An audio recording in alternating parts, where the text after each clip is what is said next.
After a long, complicated, mostly joyful journey, the 2026 FIFA World Cup is finally here. Spain is going to be taking on Argentina as that team tries to be the first to win back-to-back World Cups, a feat not achieved since Brazil in 1958 and 1962. So to bring this all to a nice close, we let Gura go get a coffee, and we invited Bloomberg Business Sports reporter host Randall Williams on the sofa here with me to help interview our next guest. We have Real Madrid and German national team center back Antonio Rüdiger. Thank you so much for coming in. We really appreciate this. Thank you for coming in. Absolutely. I'm excited. All right, boys. Who's going to win this game? Whew. Let's ask the professional first. I think that's a tough question. And obviously, because I play in Spain, I'm going for Spain. But it's a tough match because Argentina is really, really a strong opponent. And but still, I root for Spain. Fair enough. So everyone who is analyzing this game say that Spain keeps the ball away. They don't allow you to have it, and that's how ultimately they could beat Argentina. Is if they score first and then play keep away. From your perspective, what makes Spain a difficult opponent? If you see the way how Spain played the whole tournament, they were always dominant. They played as a team, and they have also great individual quality with Lamine Yamal, and I think that's they have a great mix of team.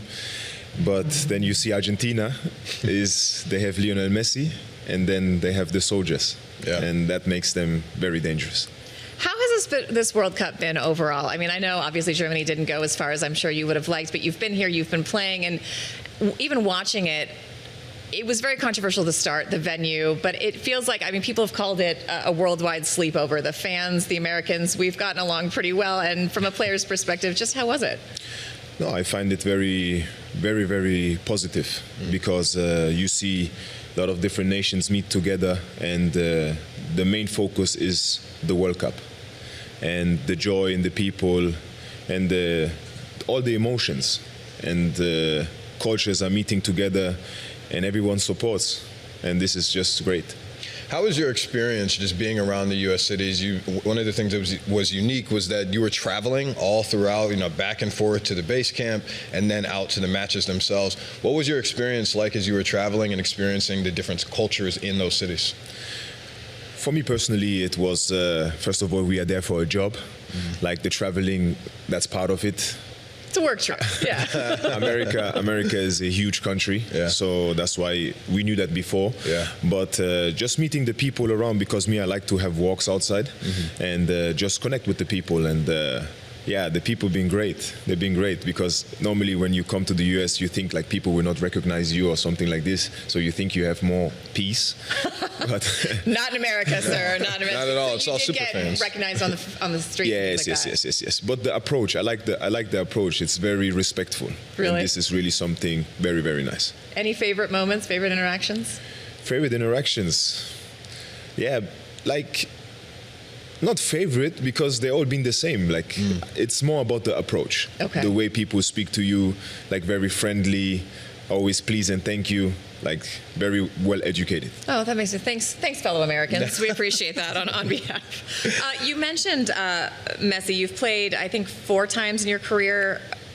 What makes him stand out as a player? Is he worth the hype? Is he really as good as his reputation? Well, I think we are all seeing it, and he's now.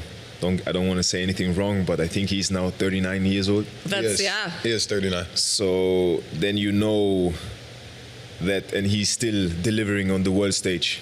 So I think we don't need to speak more. Fair enough. I want to go back a couple weeks when Flo Balogun, the U.S. striker, he was given a red card. Some say that red card shouldn't have been given out, but based on the rules, it should have. And we see President Trump get involved. He asked FIFA to review it. As you were watching all of that unfold, what was your perspective? Well, it's difficult. It's a difficult topic, especially for the player, for the U.S. team. I think I wouldn't say that is the fault why they got eliminated, but I think that also plays a part. Belgium came out with fire. Especially for... It had to be a hard-head game, too. No, definitely. So, but I think my personal opinion, he should have stayed out of that game. If you were the coach, would you have played him, or would you have kept him out? If I would be the coach of USA, it's the talisman. It's one of the most important players in the squad. No, I would play him. You would play him. All right. You mentioned the age, Messi's age. This World Cup, Bloomberg did an analysis, has more players in their mid and late 30s than any other World Cup. In 2026, 6% of the 48 national team squads were players on or around 40. 8 of the 20 oldest ever players who play in the World Cup match took the field in 2026. You're still a young guy, but career longevity in sports is hard. Is this encouraging? How are people achieving that? And is that something you think about on a day-to-day basis when you're playing, is how long you can do this? Absolutely, I'm thinking about it. But first of all, we all always hoping and praying that we stay healthy. Yeah. And but with the amount of games we have, it's not always easy. So that's why, I'm now in my 30s. So I'm 33. So I'm also looking at always sleeping well, doing the right things. Yeah, to be at this highest level, because the young guns, they're coming out. There's always new talents, so the competition is huge. So that's why we have to look out for. But as the statistics say, we old men doing a good job. All right, well, we only have a couple minutes left, and I know you want to get to your foundation, because as you look at, maybe not after soccer, but in concurrent with and just life outside of football, what is your foundation and what does it do? And I know you guys have a big event coming up. Yes, as you mentioned, my foundation, I think this is my biggest drive. And there's when I want to leave my legacy, my personal legacy. And my foundation is about young kids in Sierra Leone. And it's about health, education, and sports development. And this is that's why also I have my foundation gala in Washington, D.C. on the 21st of July. We think our tickets got lost in the mail, but we hope it's going to be a good party. Oh, it's going to definitely be a good fundraising gala and then a good party. Okay, perfect. Yes. Last one from me. FIFA President Gianni Infantino, he's thinking about expanding the tournament from 48 to 64 teams. I wonder what your perspective. I think this tournament, we saw more matches that I wouldn't say are meaningless, but don't have a whole lot of weight. We've only got 45 more seconds.